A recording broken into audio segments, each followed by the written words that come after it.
Olá pessoal, esse é o primeiro Igreja em Sua Casa de 2018.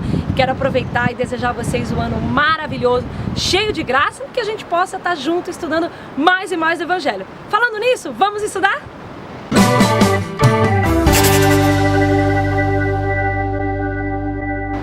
Gente, vamos lá, primeira carta a Timóteo.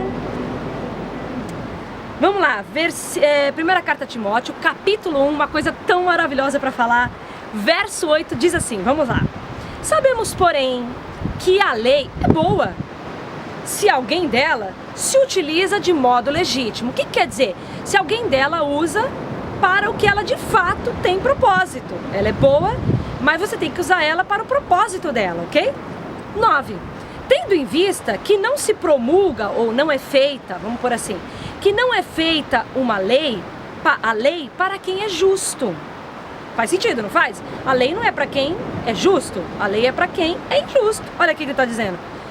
Mas para transgressores, rebeldes, irreverentes, pecadores, ímpios, profanos, parricidas, matricidas, homicidas, impuros, sodomitas, raptores de homens, mentirosos, perjuros e para tudo quanto se opõe à sã doutrina. Pessoal, procura no Novo Testamento, quando os apóstolos falam da sã doutrina, o que é a sã doutrina? Ele vai responder no versículo 11.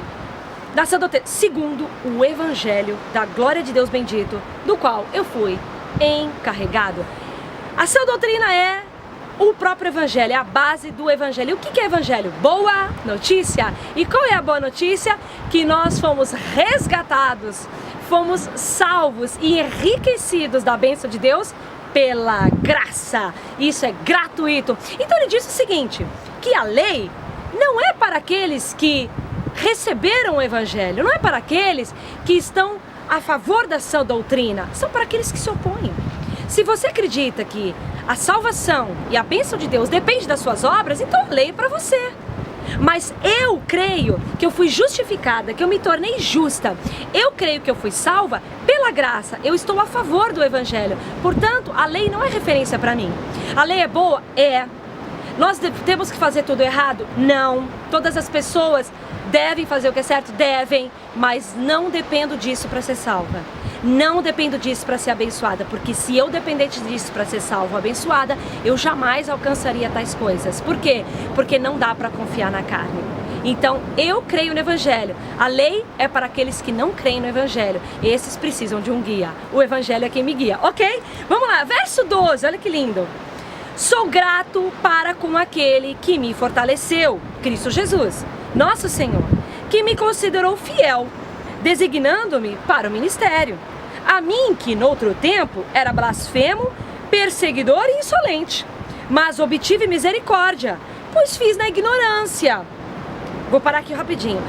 Eu sempre ouvi na religião que não é considerado o tempo da ignorância. Eles sempre quiseram dizer que o tempo da ignorância é o tempo que a pessoa fazia tudo errado porque ela não sabia o que era certo. Gente, por favor, aqueles que não conhecem nada a respeito de Evangelho e igreja, pergunta se ele não sabe o que é errado. Lógico que ele sabe. Todo mundo sabe o que é errado e o que é certo. A sociedade ensina isso. Você aprende sabendo isso. Você nasce, sabendo isso.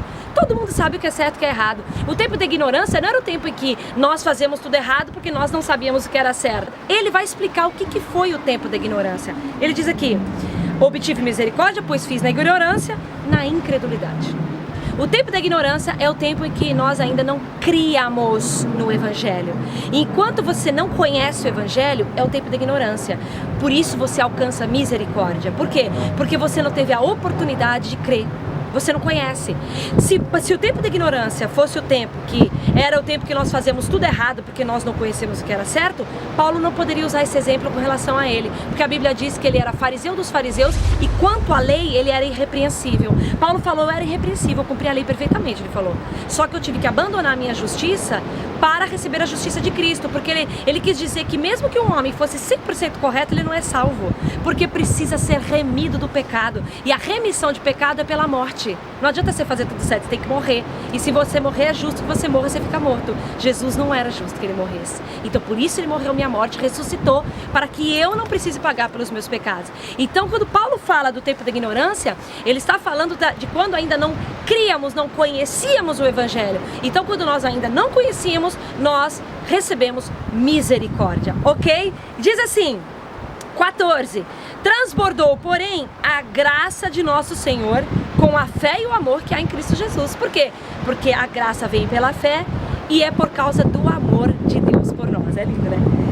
15. Fiel é a palavra e digna de toda aceitação, que Cristo Jesus veio ao mundo para salvar os pecadores, dos quais eu sou o principal, ele falou.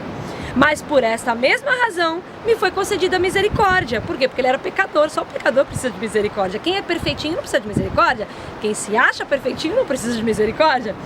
Para que em mim, o principal, evidenciasse Jesus Cristo a sua completa longanimidade, ou seja, a sua super paciência, né? Ou seja, para que em mim fosse evidenciada a paciência de Deus com aqueles que não conhecem o Evangelho. E servisse eu de modelo a quantos hão de crer nele para a vida eterna. Por que servir de modelo? Porque ele foi, tudo que ele fez de errado com relação à igreja de Cristo, ele fez conforme a lei. Ou seja, como Jesus falou que ele era Deus, isso pela lei dos judeus era uma blasfêmia. Então Paulo, ele poderia dizer que pela lei ele estava certo. Ele estava matando pessoas que acreditavam que um homem era Deus. Isso pela lei de Moisés era uma blasfêmia. Então, só que ele disse que ele fez na ignorância isso. Por quê? Porque ele não cria, ele não conhecia o Evangelho. Então ele disse que com isso ele recebeu misericórdia, porque ele foi pecador com todas essas ações. Ele não está falando com relação à lei, porque com relação à lei ele era irrepreensível, mas ele foi pecador fazendo ou perseguindo o que ele não sabia, né? E alcançou misericórdia. Hoje, o caso de muitas religiões cristãs, há alguns que realmente, mesmo dentro da religião cristã, desconhecem a boa notícia, né? Acredita mesmo num evangelho deturpado. E outros ouviram muitas vezes a boa notícia, mas não receberam. Aí, eu não sei, aí é julgamento de Deus, né? Ele diz que a lei, ela é para ser usada com propósito, ou seja, ela é para aqueles que não conhecem o Evangelho, para aqueles que não creem no Evangelho, para aqueles que se opõem à sua doutrina, ou para aqueles que acham que precisam de obras para ser salvo. Então, que você se utilize da lei. Nós recebemos misericórdia de Deus, recebemos graça de Deus e fomos feitos justos por meio da fé. E isso, quando nós recebemos a nossa nova natureza, uma natureza de justiça. E quanto mais nós continuamos a confiar no Senhor Jesus, mais nós somos transformados de dentro para fora. Não precisamos de lei. Por quê? Porque a lei, ela tenta moldar a carne do homem. Ela, na verdade, nem veio para moldar a carne do homem, ela veio para evidenciar o erro do homem. Mas o homem usa dela para tentar consertar a sua carne, que é uma natureza já perdida. Nós não. Nós recebemos justiça porque de dentro para fora nós somos consertados, somos transformados. E isso sem o nosso esforço, é mérito de Jesus, não é esforço nosso, ok? Essa é a palavra que eu tinha para vocês para esse ano de 2018, maravilhosa, que você receba. E uma dica eu dou, pessoal, somente continue confiando em Jesus, só isso.